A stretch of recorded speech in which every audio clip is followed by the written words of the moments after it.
não achas que um dos méritos do presidente do Futebol Clube do Porto foi mesmo ter ignorado esses fantasmas do Farioli no Ajax? Ou seja, o Farioli é um treinador que naquela altura, naquele momento, da forma como sai, estava rotulado de uma forma má. Não achas que há mérito também de Vilas Boas em acreditar no projeto, acreditar no potencial do treinador? É assim, eu só diria que haveria de mérito se não o fizesse. Digo-te isto porque o Vilas Boas disse mesmo que só consegue ir buscar o Farioli ao Ajax porque a temporada acaba mal. Sem dúvida. E acho que não é por acaso que ao longo da época, saídas no United, saídas no Chelsea e Farioli vai sendo associado. Acho que será bom até para o treinador cimentar a sua carreira agora com uma segunda época, uma época que inclua a Champions, e resistir à tentação, que vai ter garantidamente, de rumar a algum outro país. Mas acho que, enfim, Vilas Boas...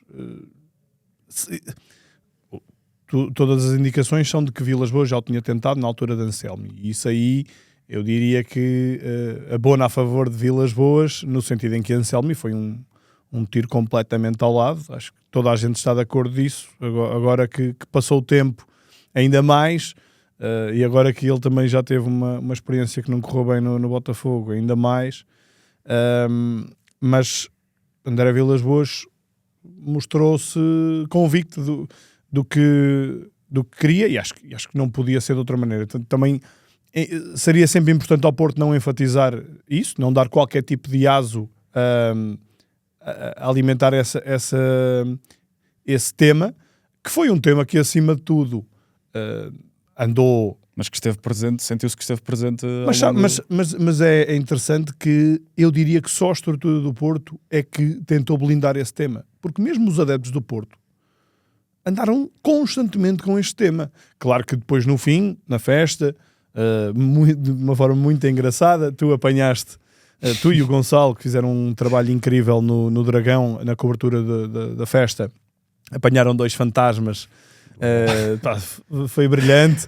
Vi também, o vídeo é muito bom. É muito bom. Vi também adeptos que foram com Ajax vazio, um bocadinho para simbolizar isto e obviamente para satirizarem, mas a verdade é que eu li muitos adeptos ao longo de toda a época a falarem disto. Os próprios adeptos não conseguiram dissociar, é perfeitamente normal, isso estava na cabeça.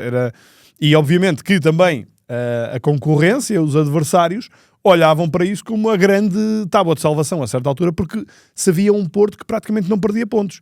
Claro que depois da derrota em Casa Pia, que é o momento mais delicado da época do Porto, isso veio tudo à tona. Eu lembro, na altura fiquei com a sensação de o Porto passa de 7 para 4 pontos de avanço, e o que sinto é uma tremideira enorme.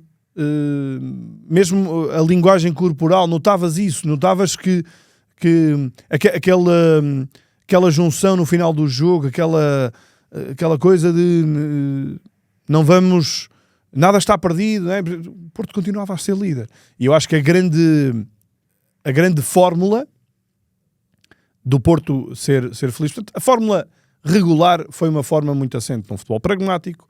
Não é por acaso que o jogo do título é resolvido com um golo num pontapé de canto, portanto, acho que tinha que ser desta maneira. É um Porto que viveu muito das bolas paradas e fez aí muita diferença, mas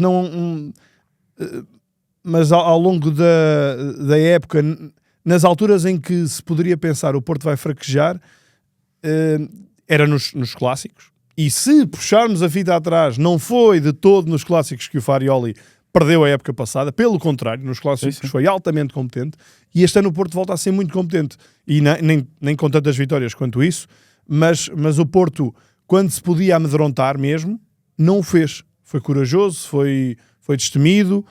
Estou a lembrar-me do jogo na Luz, estou a lembrar-me inicialmente ainda no jogo de Alvalade, mas ainda havia euforia, não havia tanto o medo de falhar.